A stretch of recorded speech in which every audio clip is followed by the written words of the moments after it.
नमस्कार, मेरा नाम शिवम है और मैं आज आपको बताने जा रहा हूँ कि ब्राह्मणों का पौराणिक परिचय क्या है, वेदों में इनका वर्णन कैसे मिलता है, ब्राह्मणों की उत्पत्ति कैसे हुई और कितने प्रकार के ब्राह्मण होते हैं।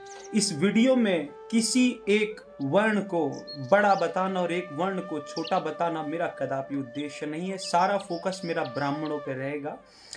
तो मैं ये जानकारी आपको ब्राह्मण उत्पत्ति मार्तंड पुराण के अनुसार, वेदों के अनुसार, आदि गुरु शंकराचार्य जी महाराज के अनुसार और उनके बाद शंकराचार्य के पीठ पर जो भी पीठा आधीश्वर हुए हैं उनके प्रवचनों से, तमाम संत जनों, गुरुजनों और बड़ों से जो मुझे जानकारी प्राप्त हुई है वो मैं आप तक साझा करूंगा। अगर पसंद आए जानकारी तो बाद में आप अपना प्यार दीजिए और मेरी वीडियो को लाइक कीजिए। वैसे तो वेदों में शुक्ल यजुर्वेद, कृष्ण यजुर्वेद, अथर्ववेद, ऋग्वेद, तमाम वेदों में ब्राह्मणों का अच्छा खासा परिचय मिलता है। इसका एक सीधा सार यह है कि एक विराट पुरुष यानी ब्रह्म के मुख से पैदा हुए ब्राह्मण, ये वेदों में अच्छी खासी जानकारी प्राप्त होती है।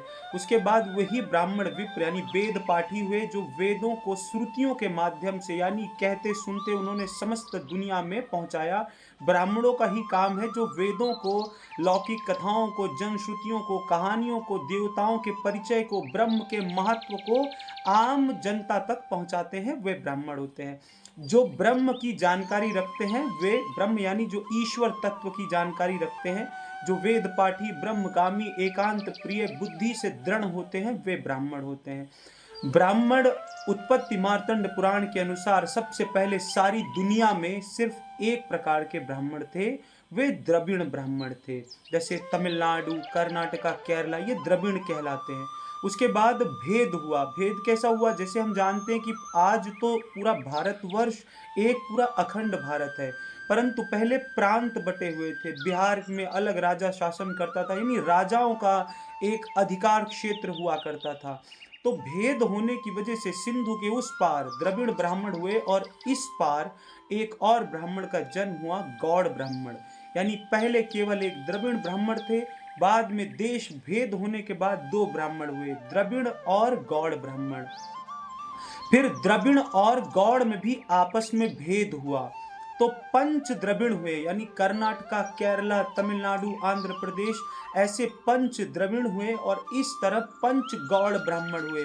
पंच गौड़ कौन कौन हुए? सारस्वत, मैथिल, कान्यकुब्ज, सरयू, ऐसे 5 गौड़ और 5 द्रविड़, टोटल 10 ब्राह्मण हुए। ये 10 ब्राह्मणों का प्रकार हुआ।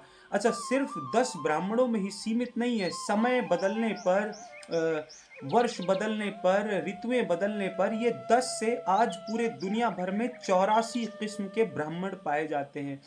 देखिए, यहाँ पर वेदों में, श्रीमद् भगवत गीता में और तमाम जगह अध्ययन करने पर, गुरुजनों से श्रवण करने पर ये प्राप्त होता है कि केवल ये 10 प्रकार के ब्राह्मण, आप ब्राह्मण के घर में पैदा हुए, इससे ही आप सर्वश्रेष्ठ नहीं हो जाते हैं। सबसे इंपॉर्टेंट चीज ये जानने लायक है।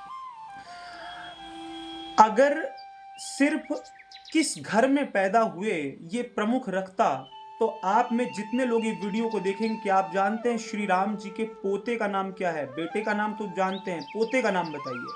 क्या आप जानते हैं? आप नहीं जानते। राम जी के पोते के बारे में अगर आप नहीं जानते तो यहां से उदाहरण लीजिए कि केवल बड़े घर में, बड़ी जाति में, बड़े वर्ण में पैदा होने से आप बड़े नहीं हो जाते। श्री कृष्ण कहते हैं चतुर्वर्ण मया सिस्टम गुण कर्म विभाग सा। ब्राह्मण वो है जो अपने आचरण से भी ब्राह्मण है। ब्राह्मण 10 भागों में विभाजित किए गए हैं।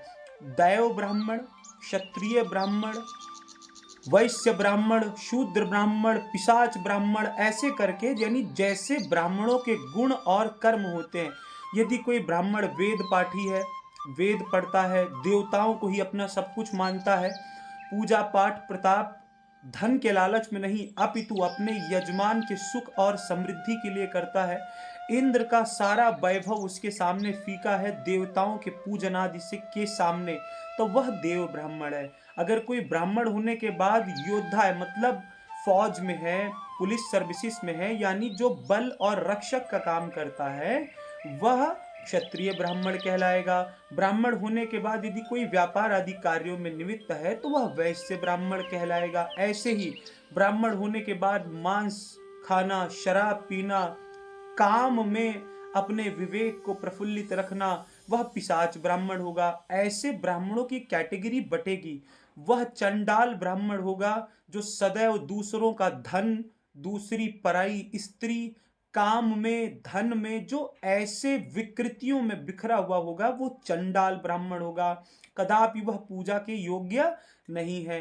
तो केवल ब्राह्मण हो जाने से ही आप सर्वश्रेष्ठ नहीं हो जाते। यानी अगर मेरे पिताजी कलेक्टर हैं तो जितनी पावर मेरे पिताजी के पास है, क्या उतनी ही मेरे पास भी होगी? मान लेते हैं कि उनकी छाया से थोड़ा प्रताप मुझ में आ जाएगा, लेकिन क्या मेरे बच्चों में और उनके बच्चों के बच्चों में इस वजह से प्रताप होगा? नहीं होगा। आपको भी वह उपाधि प्राप्त करने के लिए युद्ध करना पड़ेगा।